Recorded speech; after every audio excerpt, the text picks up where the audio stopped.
Un peu par hasard, avant je travaillais aux ressources humaines chez Isabelle Marant, ce qui n'a aucun rapport avec rien. Et j'ai commencé un blog, et à l'époque c'était vraiment un gros truc les blogs, et j'ai commencé un blog de bande dessinée au moment où je me suis retrouvée au chômage, en recherche d'emploi, et j'ai commencé à dessiner un peu comme ça pour m'amuser.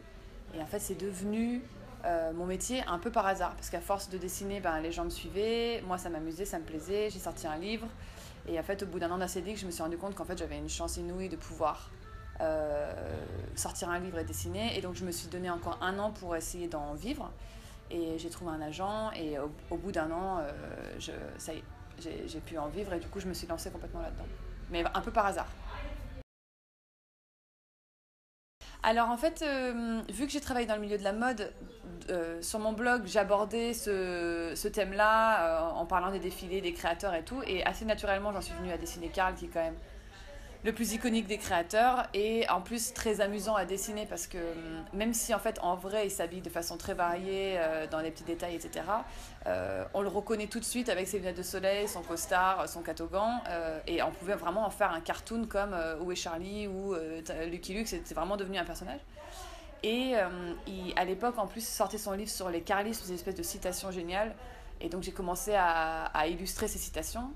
Et en fait il y a un magazine qui en a parlé et à partir de là ça a fait un peu le buzz et du coup c'est devenu un personnage de plus en plus récurrent, ouais.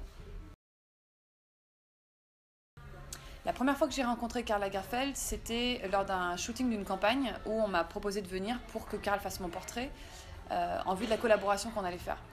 La première fois qu'il m'a vu passer, en fait, il connaissait mon travail, mais pas qui j'étais physiquement, et il a dit qui est cette grande fille blonde là-bas.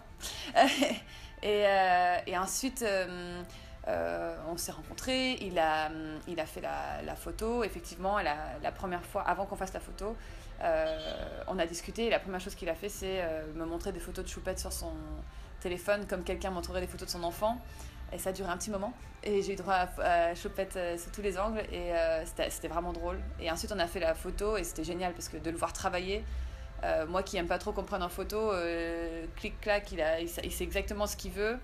Et c'était une super rencontre, ouais.